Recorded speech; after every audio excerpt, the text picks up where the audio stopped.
شروع اللہ کا نام لے کر جو بڑا مہربان نہایت رحم والا ہے۔ اے پیغمبر صلی اللہ علیہ وآلہ وسلم، جب منافق لوگ تمہارے پاس آتے ہیں تو ازراہ نفاق کہتے ہیں کہ ہم اقرار کرتے ہیں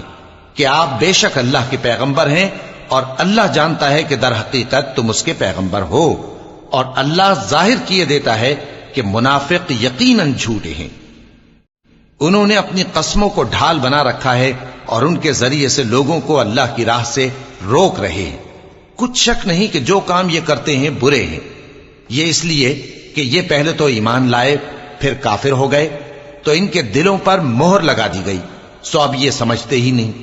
اور جب تم ان کے تناسب اعضاء کو دیکھتے ہو تو ان کے جسم تمہیں کیا ہی اچھے معلوم ہوتے ہیں،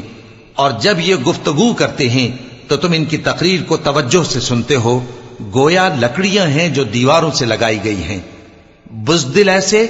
کہ ہر زور کی آواز کو سمجھیں کہ ان پر بلا آئی۔ یہ تمہارے دشمن ہی ہیں، سو ان سے محتاط رہنا، اللہ ان کو ہلاک کرے، یہ کہاں بہکے پھرتے ہیں۔ اور جب ان سے کہا جائے کہ آؤ رسول اللہ صلی اللہ علیہ وآلہ وسلم تمہارے لیے مغفرت مانگیں، تو سر ہلا دیتے ہیں، اور تم ان کو دیکھو کہ تکبر کرتے ہوئے رکے ہی رہتے ہیں۔ تم ان کے لیے مغفرت مانگو یا نہ مانگو، ان کے آگے برابر ہے، اللہ ان کو ہرگز نہ بخشے گا، بے شک اللہ نافرمان لوگوں کو ہدایت نہیں دیا کرتا۔ یہی ہیں جو کہتے ہیں کہ جو لوگ رسول اللہ صلی اللہ علیہ وآلہ وسلم کے پاس ہیں ان پر کچھ خرچ نہ کرو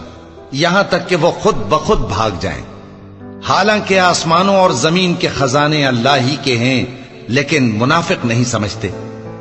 کہتے ہیں کہ اگر ہم لوٹ کر مدینے پہنچے تو عزت والے ذلیل لوگوں کو وہاں سے نکال باہر کریں گے، حالانکہ عزت اللہ کی ہے اور اس کے رسول صلی اللہ علیہ وآلہ وسلم کی اور مومنوں کی، لیکن منافق نہیں جانتے۔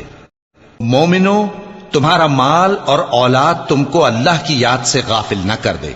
اور جو ایسا کرے گا تو وہ لوگ خسارہ پانے والے ہیں۔ اور جو مال ہم نے تم کو دیا ہے اس میں سے اس وقت سے پیشتر خرچ کر لو کہ تم میں سے کسی کی موت آ جائے تو اس وقت کہنے لگے کہ اے میرے پروردگار، تو نے مجھے تھوڑی سی اور مہلت کیوں نہ دی تاکہ میں خیرات کر لیتا اور نیک لوگوں میں داخل ہو جاتا۔ اور جب کسی کی موت آ جاتی ہے تو اللہ اس کو ہرگز مہلت نہیں دیتا، اور جو کچھ تم کرتے ہو اللہ اس سے خبردار ہے۔